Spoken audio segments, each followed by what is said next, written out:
하나님의 말씀은 로마서 7장 1절에서 6절의 말씀입니다.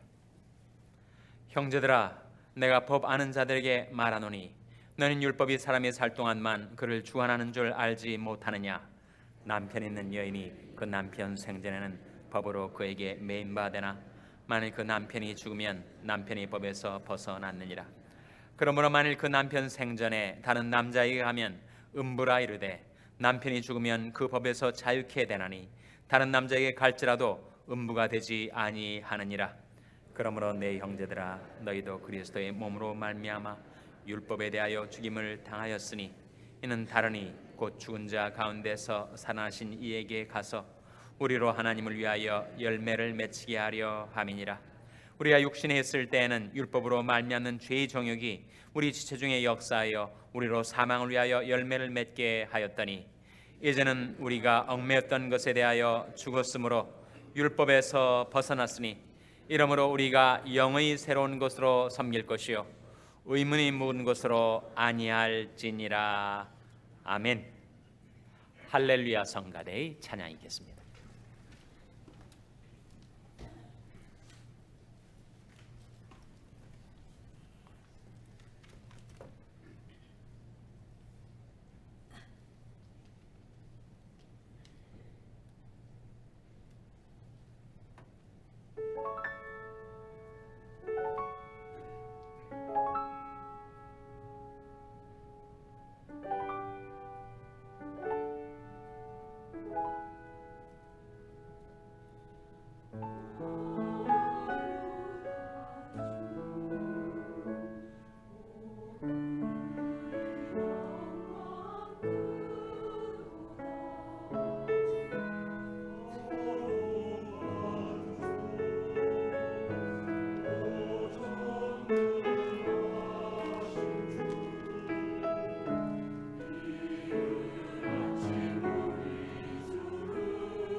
할렐루야.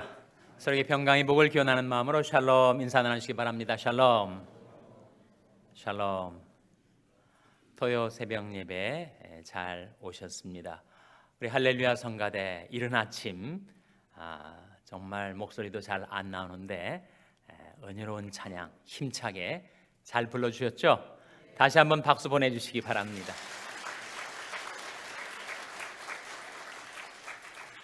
우리 연말연시 특별 새벽기도회 2주간 동안에 토요일에는 우리 성가대가 섭니다. 그래서 다음 주에도 성가대 찬양이 있게 되겠습니다. 내일이 벌써 2회의 마지막 주일이죠. 내일을 준비하는 오늘 하루가 되시기를 바랍니다. 연말연시 특별 새벽기도회도 이제 한 주간이 지나고 다음 주 한 주간을 남기고 있습니다. 다음 주야말로 정말 연말 연시가 되는데 날씨가 몹시 춥고 또 감기로 고생하신 분들도 계시겠지만 굴하지 않으시고 담대하게 하나님 앞에 나와서 기도 가운데 새해를 맞이하게 되시기를 바랍니다. 오늘 본 말씀 로마서 7장은 율법에 관한 말씀이에요. 율법은 좋은 것일까요? 나쁜 것일까요? 율법은 좋은 겁니까? 나쁜 겁니까? 명확하게 대답을 안 하시는 것 같은데 율법은 좋은 것임과 동시에 나쁜 것으로 작용할 수가 있어요. 율법에는 순기능과 역기능이 있다는 겁니다. 율법이 하나님의 율법인데 어떻게 나쁜 것이 될 수가 있단 말인가? 나쁜 기능을 한다는 말인가? 나쁜 기능을 할 때가 있습니다. 차라리 율법이 없었더라면 내 안에 잠재되어 있던 죄가 살아나지 않았을 텐데 그 율법이 임하니까 내 안에 있는 죄의 충동이 일어나 가지고 나를 죄짓게 만들 때가 있으니 율법의 역기능이라고 할 수가 있죠. 무슨 말인가 하니 어렸을 때 어머니가 이웃 동네 마실을 가시면서 어린 나에게 너 다락방에 올라가지 말라 그렇게 율법을 내리셨어요. 아예 전혀 다락방에 올라갈 이유가 없었고 생각도 없었는데 어머니가 다락방에 엄마가 없는 동안에 올라가지 말라 하신 얘기를 들으니까 내 생각에 어떤 생각이 드는 거예요? 뭔가 좋은 것이 있다. 꿀이 있든지 아니면 꽃감이 있든지 그래가지고 속이 근질근질해지기 시작하는 겁니다. 그래서 올라가지 말라라는 그 말씀 때문에 자꾸 올라가고 싶은 거예요. 그래서 마침내 다락방에 올라가 버림으로써 어머니가 내린 율법을 내가 범하게 되는 거죠. 죄질 생각이 없었는데 율법이 임하자 내 안에 있는 죄가 살아나고 그 죄로 나는 죽게 되었다. 그것이 로마서 7장에서 사도 바울이 말하는 탄식입니다. 오호라 나는 곤고한 사람이로다. 이 사망의 몸에서 누가 나를 건져내랴. 율법을 내가 모를 때는 율법이 내게 임하지 않았을 때는 내 안에 죄의 잠재된 죄성은 있었지만 그러나 율법이 없을 때는 그것이 살아나지 않았었습니다. 마치 여기 그릇이 있는데 유리 그릇이 있는데 거기에 지저분한 것들이 많이 가라앉아 있었어요. 젓가락을 가지고 휘저으니까 그 침전되어 있었던 모든 더러운 것들이 다 일어나게 되더라는 거예요. 율법이 젓가락과 같다는 겁니다. 하지 말라, 하지 말라, 하지 말라 라고 그 많은 율법이 내게 임하자 내 안에 없는 줄 알았던 잠재되어 있었지만 없는 줄로 알았던 내 안에 있는 온갖 죄의 충동이 들끓어 올라서 나를 사로잡아 죄를 짓게 만들더라. 이 율법이 나쁜 거죠. 본래가 나쁜 것이 아니라 나쁜 것으로 기능을 한단 말이죠. 어떻게 그럴 수가 있는가? 율법은 좋은 건데 좋은 율법이 어떻게 나로 하여금 오히려 더 죄를 짓게 만들 수가 있단 말인가? 그것을 통해서 뭘 보여준다는 겁니까? 내 안에 있는 이 죄가 얼마나 죄악된 것인지 그것을 드러내준다는 겁니다. 12절 말씀해 보시면 로마서 7장 12절에 이런 말씀이 나옵니다. 한번 같이 읽겠습니다. 12절 말씀 시작. 이러보건대 율법도 거룩하며 계명도 거룩하며 의로우며 선하도다. 율법은 좋은 거예요. 율법도 거룩하며 계명도 거룩하며 의로우며 선하도다. 좋은 율법입니다. 그런데 내 안에 있는 죄성이 너무 악한 것이어서 그 좋은 율법도 몹쓸 것으로 왜곡시켜버리고 만다는 것입니다. 5절 말씀에 이런 말씀이 있죠. 우리가 육신에 있을 때는 율법으로 말미암는 죄의 정욕이 우리 지체 중에 역사하여 우리로 사망을 위하여 열매를 맺게 하였다. 내 안에 있는 그 죄성이 율법으로 말미암아 들끓어 올라서 죄의 정욕이 나를 사로잡아 사망에 이르게 하였었다. 그래서 그런 질문을 바울이 7절에 하고 있습니다. 7절 말씀해 보시면 한번 같이 읽겠습니다. 시작. 그런즉 우리가 무슨 말하리요? 율법이 죄냐? 그럴 수 없느니라. 율법으로 말미암지 않고는 내가 죄를 알지 못하였으니 곧 율법이 탐내지 말라 하지 아니하였다면 내가 탐심을 알지 못하였으리라. 율법이 죄냐? 그렇진 않죠. 어떻게 율법이 죄입니까? 율법이 순기능이 있습니다. 율법으로 말미암지 않고는 내가 죄를 알지 못했어요. 율법이 탐내지 말라 하지 아니하였다면 내가 탐심을 알지 못하였으니까 율법으로 죄를 깨닫게 되고 율법이 거울과 같아서 나의 죄의 실상을 보게 해주는 율법의 순기능이 있다는 겁니다. 역기능은 무엇인가? 이어지는 8절 말씀에 문제는 죄란 말이죠. 그러나 죄가 기회를 타서 계명으로 말미암아 내 속에 각양 탐심을 이루었나니 이는 법이 없으면 죄가 죽은 것임이니라. 죄가 기회를 타서 그 좋은 계명으로 말미암아 내 안에 온갖 탐심을 들끓어 오르게 만들었다. 9절 말씀 같이 읽겠습니다. 시작.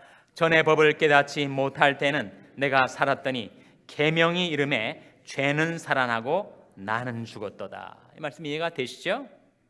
전에 법을 깨닫지 못할 때는 내 율법이 뭔지를 깨닫지 못하고 그저 세상 속에서 죄를 먹고 마시며 살아갈 때는 내가 팔팔하게 살아있는 것 같았어요.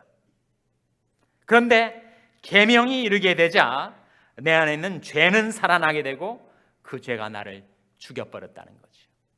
역설입니다. 그냥 진실이에요.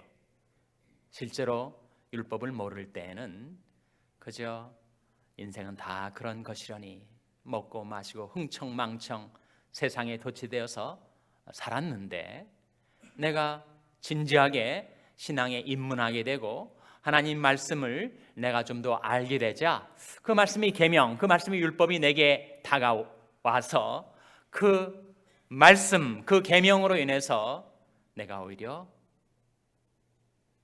내 안에 있는 죄성이 살아나게 되고 그 죄가 나를 죽여버리게 만들었다는 거죠.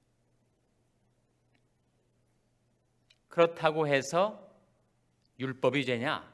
그럴 수가 없다는 거죠. 율법은 거룩한 것, 계명은 거룩하고 의롭고 선한 것입니다. 문제는 내 안에 있는 죄성이라는 거죠. 사도 바울이 탄식이 그거예요. 오호라, 나는 곤고한 사람이로다. 누가 나를 이 사망의 몸에서 건져내랴.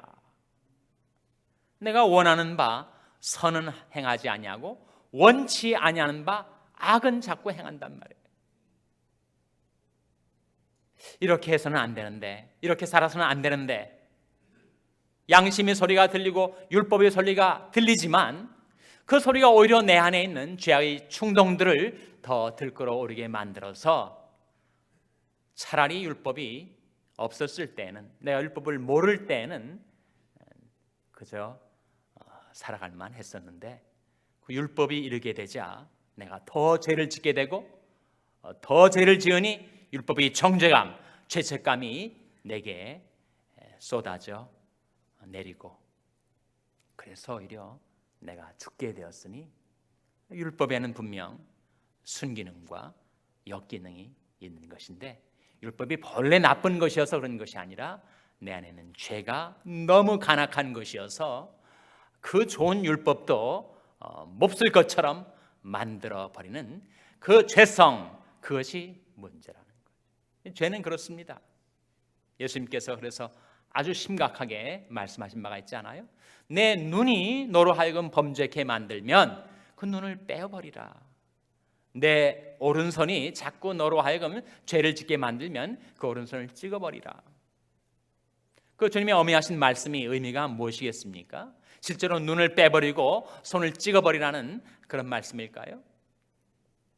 자꾸 성적인 범죄를 저지르게 되어서 실제로 그 몸의 그 부분을 절단한 그런 사람들도 있었습니다. 그렇다고 문제가 해결되는가? 그 안에 있는 그 욕망, 그 안에 있는 그 성욕, 그 안에 있는 그 죄성은 여전히 해결되지 못한 채 남아있게 되더라는 거죠. 문제는 율법이 아니라 죄성, 문제는 율법이 아니라 내가 육신에 있다는 사실. 그래서 내가 육신으로는 죄의 법을 섬기는 존재, 마음으로는 하나님의 법을 따라 살려 하는 존재라는 것입니다. 21절 이 말씀 한번 같이 읽겠습니다. 21절 말씀 같이 읽겠습니다. 시작.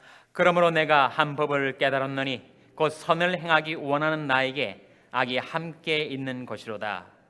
내 속사람으로는 하나님의 법을 즐거워하되, 23절 같이 읽겠습니다. 시작. 내 지체 속에서 한 다른 법이 내 마음의 법과 싸워 내 지체 속에 있는 죄의 법 아래로 나를 사로잡아 오는 것을 보는도다. 그래서 터져나오는 바울의 탄식이 24절에 오라 나는 곤고한 사람이로다. 이 사망의 몸에서 누가 나를 건져내랴. 이 바울이 탄식을 경험하신 분들이 계실 거예요. 바울이 이 탄식에 공감하는 그런 경험을 하신 분들이 계실 겁니다. 저도 마찬가지. 도대체 나는 선을 하고 싶은데 내가 원하는 선은 행치 아니하고 원치 아니하는 악을 자꾸만 행하게 되는 내 안에 있는 이 죄성, 이 죄의 문제를 어찌 해결할 수가 있는가? 탄식이 절로 나오더라는 것이죠, 여러분. 그래서 이 로마서 7장은 사도 바울이 이 율법의 문제를 다루고 있습니다. 대체 내가 율법에 매여 있는 이상 나는 가망이 없는 존재구나. 율법이 있고 내 안에 죄가 있으니 그 율법과 죄가 동맹을 맺은 듯 연합하여 나를 공격하면 나는 도무지 살 수가 없구나. 고린도전서 15장에 이런 말씀 기억하시죠? 사망에 쏘는 것은 죄요, 죄의 권능은 뭐라고 했습니까? 괄호넣기. 사망에 쏘는 것은 죄요, 죄의 권능은 무엇이라고요? 죄의 권능은 율법이라. 죄가 그렇게 권능을 내게 발휘해서 나를 노예처럼 끌고 다니고 나를 정죄하고 나를 죽이려 할 수 있는 것은 율법이 있기 때문에 사망에 쏘는 것은 죄요, 죄의 권능은 율법이라. 죄가 너무 간악해서 그 거룩한 율법까지 자기 동맹군처럼 삼아가지고 나를 죽이려고 달려든다는 거죠. 그래서 바울은 이 로마서 7장 우리가 오늘 읽은 그 본문의 말씀에서 율법과 우리와의 관계를 혼인관계에 비유를 합니다. 혼인관계. 1절 말씀이죠. 1절 말씀 같이 읽겠습니다. 시작. 형제들아, 내가 법 아는 자들에게 말하노니 너는 율법이 사람이 살 동안만 그를 주관하는 줄 알지 못하느냐. 율법이 사람이 살 동안만 그를 주관하죠. 사람이 죽어버리면 더 이상 율법이 그를 주관하지 못합니다. 그래서 그 남편과 아내의 관계에 바울이 비유를 합니다. 2절 말씀해 보시면 남편 있는 여인이 그 남편 생전에는 법으로 그에게 매인바되나 만일 그 남편이 죽으면 남편이 법에서 벗어났느니라. 이 남편은 누구를 가리키겠어요? 율법을 가리킨단 말이죠. 아내는 누구를 가리키는가? 우리를 가리킨다는 거예요. 그러니까 율법과 우리와의 관계를 남편과 아내와의 관계에 비유하는 겁니다. 남편이 멀쩡하게 살아있는데 그 아내가 다른 남자에 가면 어떻게 되는 거예요? 그 여자가 뭐가 되는 겁니까? 음부가 되는 거죠. 음란한 여자. 어떻게 남편이 살아있는데 다른 남자에게 간단 말입니까? 음부가 되는 거죠. 내 남편이 죽으면 그 남편이 법에서 해방된 그 여인은 다른 남자에게 간다 할지라도 음부가 되지 않는다는 거예요. 그래서 3절 말씀도 같이 읽겠습니다. 시작. 그러므로 만일 그 남편 생전에 다른 남자에게 가면 음부라 이르되 남편이 죽으면 그 법에서 자유케 되나니 다른 남자에게 갈지라도 음부가 되지 아니하느니라. 이 말씀이 이해가 되시죠? 남편과 아내와의 관계를 율법과 우리와의 관계에 비유를 하는 거예요. 그러니까 우리가 율법에 매여 있는 이상 우리는 율법의 종이 되고 율법이 자꾸 나로 하여금 그 죄가 너무 간악하기 때문에 그 죄성이 깊기 때문에 그 좋은 율법이 나에게 오히려 죄를 더 범하게 만든다면 내가 그 율법에서 자유케 돼야 될 텐데 그 남편된 율법이 죽질 않는 거예요.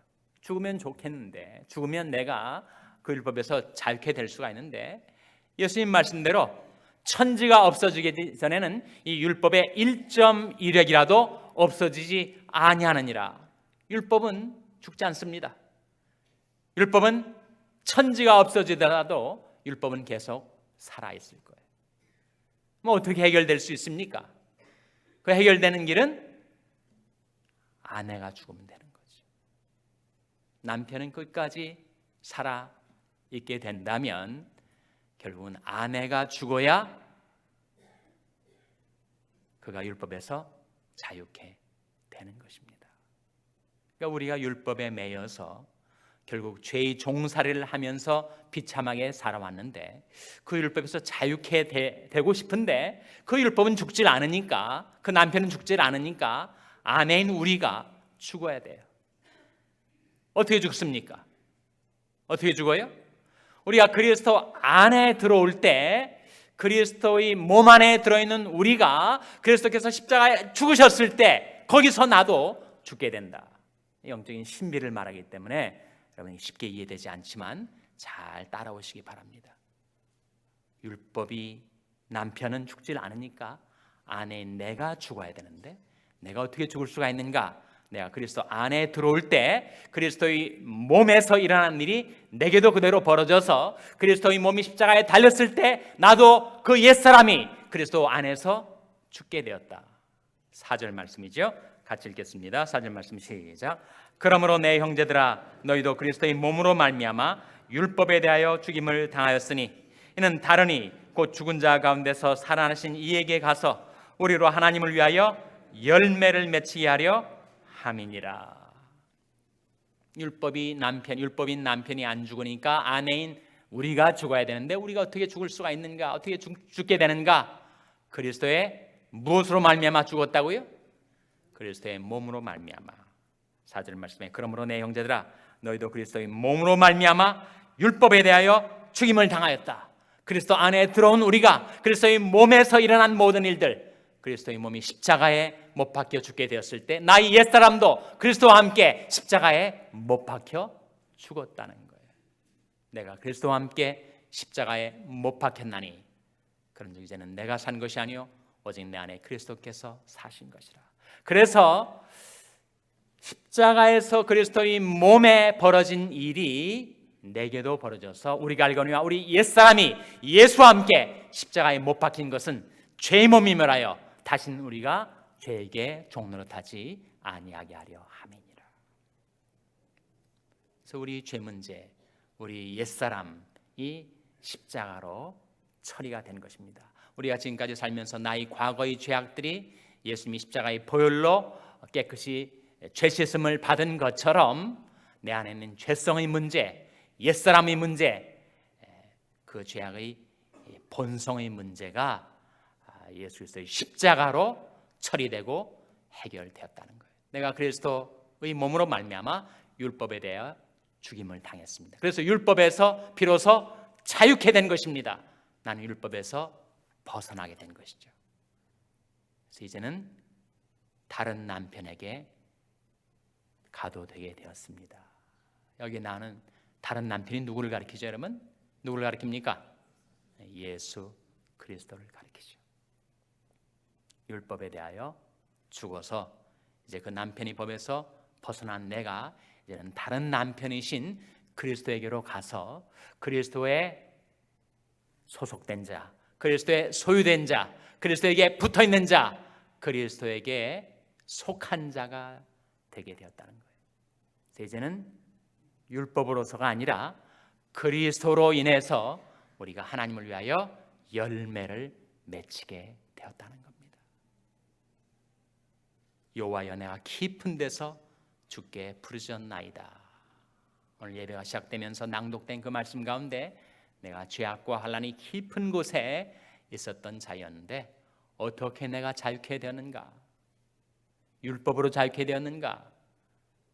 율법은 오히려 나를 더 죄짓게 만드는 역기능으로 작용을 하도록 죄가 심히 죄악된 것임을 나타나게 되었을 때 내가 그 율법에서 자유케 되어 하나님을 위하여 열매를 맺히게 된 길, 그래서 내가 그리스도와 함께 십자가에 못 박혀서 내 옛사람, 내 죄성이 이제는 멸하여지고 오직 나는 율법에서 벗어나 그리스도에게로 가서 예수 그리스도를 남편으로 삼고 그리스도에게 속한 자 되어 그리스도로 말미암아 이제는 하나님을 위하여 열매 맺는 삶을 살게 주신 것입니다.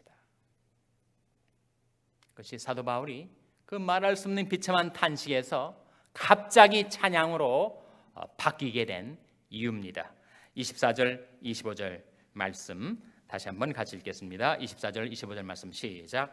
오라 나는 곤고한 사람이로다. 이 사망의 몸에서 누가 나를 건져내랴.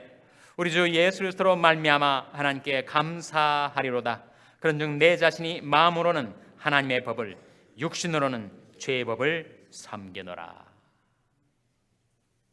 사망의 몸에서 탄식하며 울부짖던 바울이 오히려 하나님 앞에 감사를 드릴 수 있었던 것은 우리 주 예수 그리스도로 말미암아 이제는 내가 율법에서 벗어나서 자유 몸이 되어 그리스도 예수에게로 가서 그리스도를 나의 남편으로 모시고 그리스도에게 속한 자 되어 이제는 그리스도로 말미암아 하나님을 위하여 열매를 맺히게 해 주셨으니 예수 그리스도 때문에 나는 하나님께 감사한다. 승리의 개가를 부를 수 있게 된 것입니다. 아들이 너희를 자유케 하면 너희가 참으로 자유하리라. 주는 영이시니 주의 영이 계신 곳에는 자유함이 있느니라. 이 아침에 하나님 앞에 나온 우리들에게 하나님께서 예수님을 보내시고 성령님을 보내셔서 약속하신 죄로부터의 자유 그리고 모든 슬픔으로부터의 구원, 그래서 이제 하나님의 영광을 위하여 열매 맺히는 그런 삶을 살게 해주시기를 주님의 이름으로 축원합니다. 기도하시겠습니다. 오늘 말씀 기억하며 하나님, 저희들이 그리스도에게로 가서 그리스도를 남편으로 모시고 그리스도와 더불어 살아 열매 맺는 삶을 살게 해주시옵소서. 기도하시기 바랍니다. 우리 자녀들을 위해서 기도할 때 하나님, 저희 자녀들이 죄에서 자유케 되어 오직 그리스도에게 속한 자가 되게 해주시옵소서. 위하여 기도하시기 바랍니다. 병상에 연약한 지체들을 위해서 기도할 때 하나님, 병과 사망의 법이 작용하는 그 육신에서 성령의 능력으로 고쳐주시고 자유케 하여 주시옵소서. 기도해 주시기 바랍니다. 우리 샬롬교회를 위해서 기도할 때 하나님, 저희 샬롬교회가 예수 그리스도를 남편으로 모시고 예수 그리스도께 속한 자 되어 하나님의 영광을 위하여 열매 맺는 교회가 되게 해 주시옵소서. 기도하시기 바랍니다. 여러분의 생업을 위해서 기도하시고 IT의 김원림 선교사님을 위해서 기도해 주시기 바랍니다. 하나님, 저희들을 성령으로 충만케 하셔서 사명 감당케 하여 주시옵소서. 합심해서 기도하시겠습니다.